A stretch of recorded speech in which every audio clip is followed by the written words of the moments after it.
My handbag containing my passport has vanished without a trace. Panic set in as I searched frantically, feeling the weight of my mother-in-law Susan's critical gaze upon me. Her expression was a mix of disapproval and sardonic amusement. "You brought this on yourself," she sneered, her voice dripping with mockery. "A careless wife like you deserves this. We're heading to the USA soon. Consider this your goodbye." Her laughter echoed in the room, amplifying my humiliation.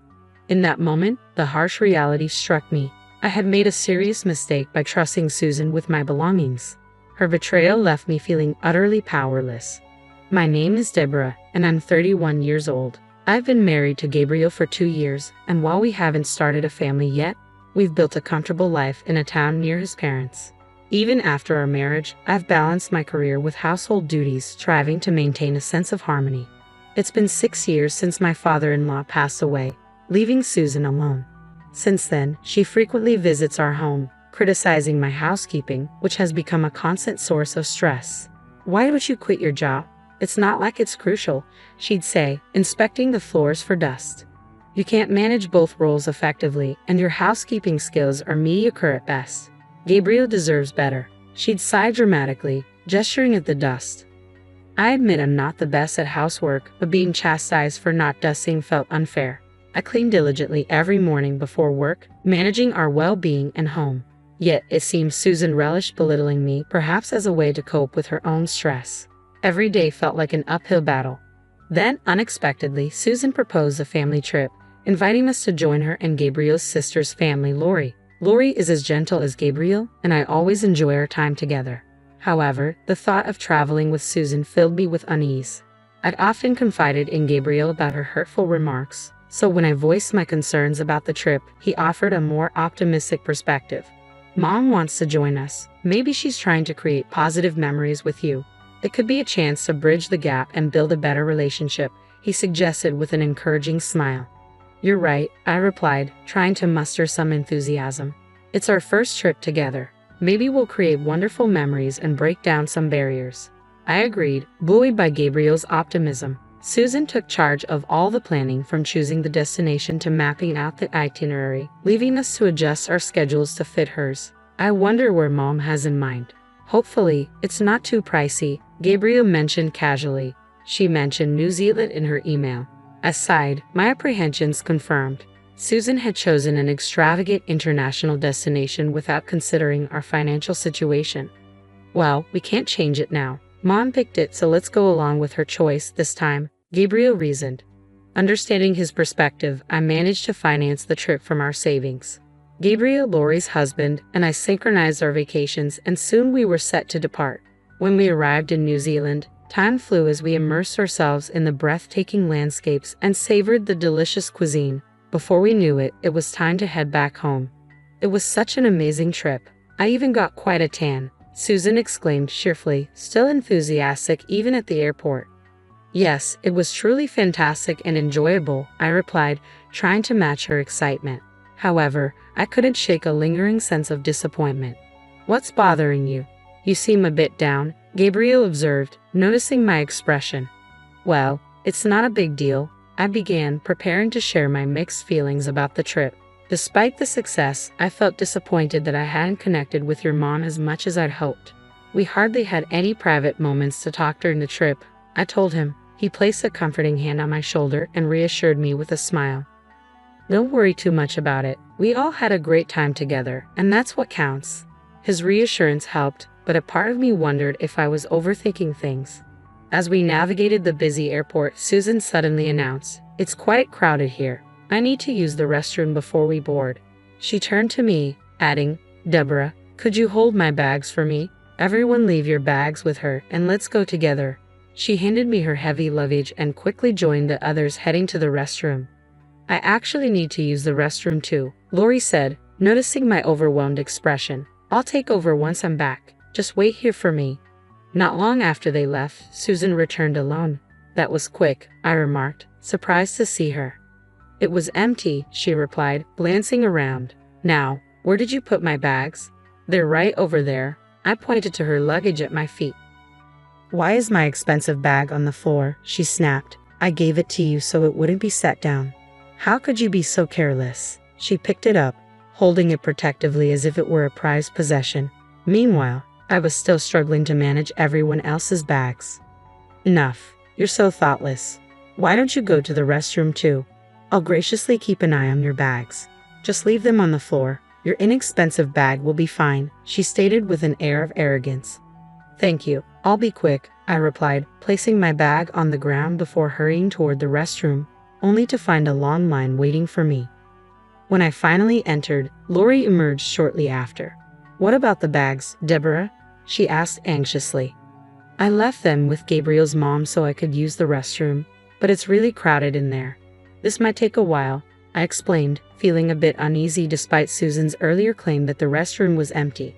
After what felt like an eternity, I finally made my way back. Lori was waiting for me, clearly not wanting to risk getting lost as she often struggled with directions.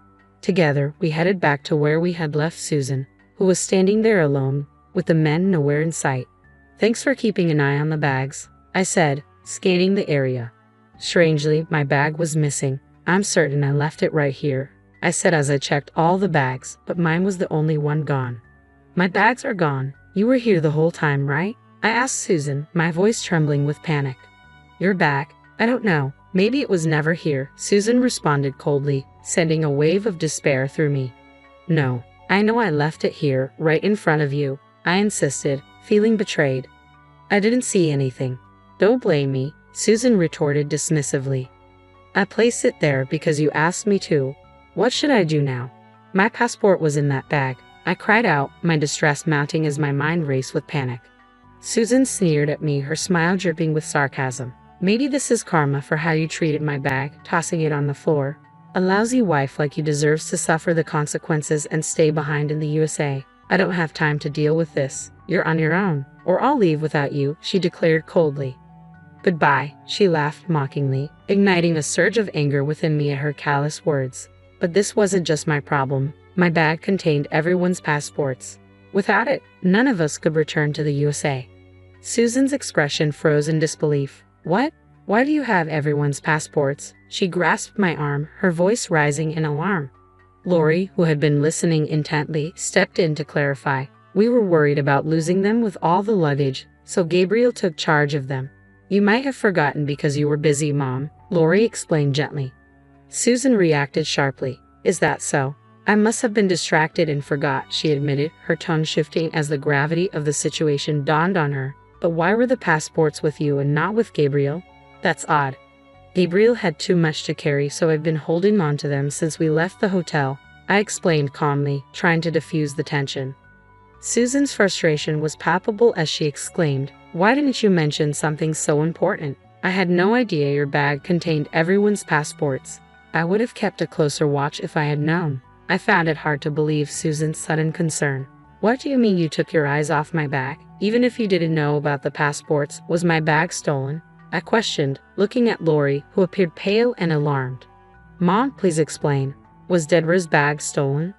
I have no idea if it was stolen. It was simply gone when I noticed, Susan retorted coldly, standing with her arms crossed, unapologetic.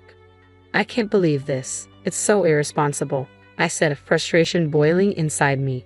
Just then, Gabriel and the others returned, noticing our distressed expressions. What's wrong? Is everything okay? Gabriel asked, concern etched on his face. I quickly recounted the situation, and he sighed deeply, casting a disappointed glance at Susan. This is serious. We need to search for the bag immediately, he said. Gabriel and I exchanged a confirming glance. I left it right here. You specifically asked me to place it here. I gestured toward the corner where our luggage had been. It only took us about 12 minutes to return from the restroom. It must have been taken during that brief window. Where were you, Susan? I asked, noticing her arms still crossed defensively. I was right here the whole time, keeping an eye on the bags, Susan replied firmly. I wouldn't have wandered off, especially with everyone's important luggage, but your bag was on the edge and out of my direct line of sight. I'm only human. I can't be perfect, she added, turning away. Let's file a theft report and check the surveillance cameras. The thief might still be nearby. We should act fast, Gabriel suggested, starting to approach airport personnel. However, Susan grabbed his arm. Hold on a moment. Filing a theft report seems extreme. It would be more practical and faster to get the passports reissued, she argued. Gabriel shook off her grip, determined. No, we need to act now and cover all our bases. Let's not waste any more time. We decided to file a police report for the security of the passports, after which we could reissue them at the embassy. Reviewing the security footage might also help us recover the missing bag. Lori, agreeing with Gabriel's suggestion, chimed in. Absolutely, Gabriel. We need to act fast. Susan replied defensively, insisting it was all her fault and that she should be the one to find the thief on her own. She argued that police involvement was unnecessary, her temper flaring as she vehemently pressed her point.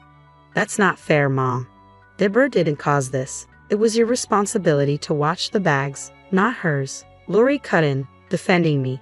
Exactly, she said, her voice firm. What I wanted to say to Susan was met with Gabriel's support as he placed a comforting hand on my shoulder. Deborah is already taking responsibility. Mom, why are you opposed to reporting the theft?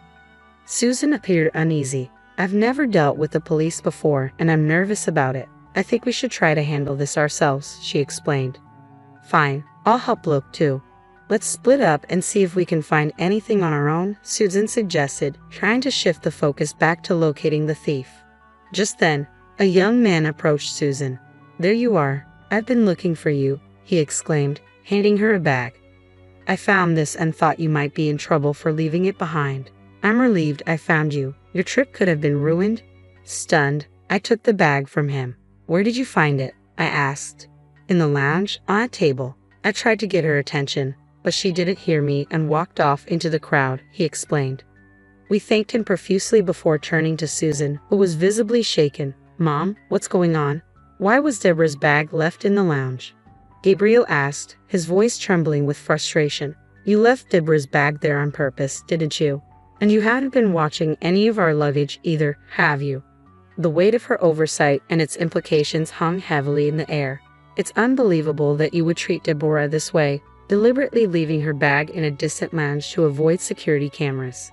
You knew they would reveal what happened, Lori said, her gaze locked on Susan with unmistakable disdain. I quickly checked the bag's contents. Passports, wallets, and mobile phones were all safe. We were incredibly fortunate that such a considerate person had found it. Relieved yet seething with anger, I confronted Susan. How could you do this? Susan, why would you behave like this? My frustration was clear and palpable. Unrepentant, Susan shrugged. I threw your precious bag on the floor because I was upset. I'm not the villain here. Who would have guessed that this shabby bag held everyone's passports? It was just a moment of frustration in the lounge. I didn't leave your luggage unattended, so don't misinterpret my actions, she defended herself. That's enough, Gabriel interjected loudly. Susan, think about how you've been treating Deborah since we got married. I kept hoping you'd change, but I was wrong. I failed to understand the pain you were causing her, Gabriel said sincerely, his apology bringing tears to my eyes. He turned to Susan with resolve. Mom, deliberately mishandling someone else's property is akin to theft, whether you realize it or not. Reviewing the surveillance footage will clarify what happened. Susan looked stunned by Gabriel's words. Wait, Gabriel, you're not seriously considering involving the police, are you? We're family, and Deborah is your wife, even if it's only by marriage. There's no crime in a mother taking her daughter-in-law's bag, she pleaded, desperation creeping into her voice. Gabriel's expression hardened. That reasoning is absurd, Mom. Your first step should be to apologize to Deborah, not to avoid responsibility by using our bond as an excuse. It's embarrassing for a mother. We won't report this to the police, but this incident has made it clear that we need serious changes in how we handle our family dynamics. He took my hand, a sign of solidarity. We're severing ties with you. Don't show your face to Deborah or me again. We'll be taking a different flight home. Please, Gabriel, hold on. This is too sudden. I can't accept this. Just give me a chance to apologize and make amends. I'm begging you, Susan pleaded, her voice tinged with remorse. She clung to Gabriel's feet, trying to stop him from walking away. This is disgraceful. Please stop, Lori interjected, her voice breaking as she pulled Susan away, tears streaming down her face. Together with her husband, they escorted Susan away, leaving Gabriel and me alone. Are you sure about this, Gabriel? Cutting ties with your mom? I asked, concern filling my voice. It's necessary. You're the most important person in my life. I should have protected you better, he replied, embracing me warmly. We managed to book a different flight home, returning to our normal lives without Susan's shadow hanging over us. Lori also decided to distance herself from their mother. We moved far away from Gabriel's family home, completely severing ties with Susan. 8 months after our trip to New Zealand, I discovered I was pregnant. Susan would never know or meet this child. In our peaceful new town, free from her influence, we looked forward to our future. My only wish was for Gabriel, our baby, and me to live happily together, free from the turmoil of the past.